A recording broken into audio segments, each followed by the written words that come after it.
শুধুমাত্র দুধ আর ঘরে থাকা কিছু মশলা দিয়ে একেবারে ঘরোয়া উপায়ে আজ তোমাদের বানিয়ে দেখাবো মাটন রেজালা। এটা যে কোনো ধরনের মাংস দিয়ে করতে পারো, তবে আজ আমি তোমাদের মাটন দিয়ে দেখিয়েছি।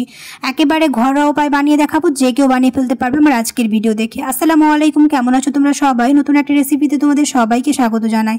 যারা কোনোদিন মাটন খেতে পছন্দ করে না, এরকম করে বানালে সবাই খুবই পছন্দ করবে। দেখে নাও তাহলে আমার আজকের রেসিপি। ভিডিও শুরু করার আগে একটা রিকোয়েস্ট, চ্যানেলটিকে যদি সাবস্ক্রাইব না করে থাকো তাহলে সাবস্ক্রাইব করে দিও, আর ফেসবুক থেকে দেখলে পেজটাকে ফলো করতে ভুলো না। মাটন রেজালা বানানোর জন্য আমি এখানে 1.5 কেজি মাটন নিয়েছি, খুব ভালো করে ধুয়ে নিয়েছি। এবার দিয়ে দিলাম 2 চা চামচের মতো আদা রসুন বাটা, তবে আমি আধা বাটা করে বেটেছি। তারপর দিয়ে দিব 2 চা চামচের মতো পেঁয়াজ আর কাঁচা লঙ্কা বাটা, এগুলো সব কিছু আমি আধা বাটা করে বেটেছি। এবার দিয়ে দিব সব গোটা মশলা, যেমন দারচিনি, কালো এলাচ, লবঙ্গ, সাদা এলাচ, গোলমরিচ আর তেজপাতা।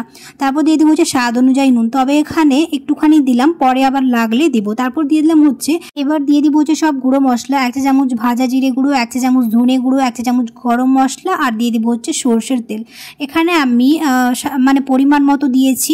এবার তেল দেওয়ার পরে খুব ভালো করে আমাদের মিশিয়ে নিতে হবে। খুব ভালো করে মিশিয়ে নেওয়ার পরে তার মধ্যে এবার অ্যাড করব দুধ। যেহেতু এই মাটন রান্নাতে কোনো রকম জল ব্যবহার করব না, দুধ দিয়েই এই পুরো রান্নাটা হয়ে যাবে, তার জন্য এখানে একটুখানি বেশি করেই দুধ দেবো। তবে আমি এখানে 250 গ্রামের মতো দুধ দিয়েছি। দুধ দেওয়ার পরে আবারও খুব ভালো করে মিশিয়ে নিয়ে ঢাকনা চাপা দিয়ে প্রায় আধা ঘন্টার মতো রেস্টে রেখে দেবো। এখানে মাংসটা ম্যারিনেট করার সময় তোমরা চাইলে এখানে চালমগজ বাটাও দিতে পারো, তবে আমি ভুলে গিয়েছিলাম বলে এটাকে আমি পরে অ্যাড করেছি। প্রায় আমি আধা ঘন্টার মতো রেখেছিলাম, আর এখানে আমি দিয়েছি 2 চা চামচের মতো চালমগজ বাটা। এবারে আমি গ্যাসটাকে ধরিয়ে দিয়েছি। খুব ভালো করে এবার ঢাকনা চাপা দিয়ে মাংসটাকে আমি কষিয়ে নেব। এই মাটন রান্না করতে খুব একটা বেশি সময় লাগবে না, আর তোমরা যে কোনো ধরনের মাংস দিয়ে, বিফ দিয়েও করতে পারো, চিকেন দিয়েও করতে পারো। আর এখানে দেখতে পাচ্ছ খুব সুন্দরভাবে এটা ফুটে এসছে। আর এখানে কোনো রকম যেহেতু আমি জল অ্যাড করবো না, এরকম নাড়িয়ে চাড়িয়ে দিয়ে গ্যাসের ফ্লেমটাকে আমি হাই করেই রেখেছি। আর এরকম মাঝখানে আরও 1-2 বার আমি এরকম নাড়িয়ে চাড়িয়ে দিয়েছি। খুব ভালো করে নাড়িয়ে চাড়িয়ে দিয়ে এর মধ্যে এবার দিয়ে দিলাম 4 থেকে 5টা কাঁচা লঙ্কা দিয়ে ঢাকনা চাপা দিয়ে এবার এটাকে কুক হতে দেবো, যাতে মাংসটা আমাদের খুব ভালোভাবে সেদ্ধ হয়ে যায়, আর যতক্ষণ না এই দুধটা শুকিয়ে আসে আর মাংস থেকে তেল ছেড়ে আসে। আর দেখতেই পাচ্ছ হালকা হালকা এখানে তেল বেরিয়ে এসছে। আবারও আমি মাঝখানে 1-2 বার এরকম মিশিয়ে নিয়েছি। আর খুব ভালো করে আমাদের কষিয়ে নিতে হবে, যত আমরা কষাবো মাংসের স্বাদটা আরও দ্বিগুণ হয়ে যাবে। এরকমভাবে মাটন রান্না করলে কোনো রকম ঝামেলা হয় না। সব কিছু দিয়ে একেবারে ম্যারিনেট করে কিছুক্ষণ রেখে দিলে তারপর কুক করে নিলেই আমাদের মাটন একেবারে রেডি হয়ে যায়। আর ওই ঘরে থাকা কিছু মশলা থাকলেই আমাদের এই মাটন রান্না খুবই সহজে যে কেউ বানিয়ে ফেলতে পারবে।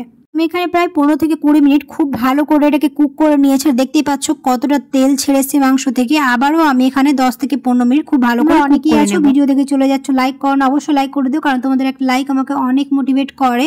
তোমরা লাইক করলে, কমেন্ট করলে আমার ভালো লাগবে। আর এরকম নতুন নতুন রেসিপি পাওয়ার জন্য অবশ্যই তোমরা আমার চ্যানেলটাকে সাবস্ক্রাইব করে দিও।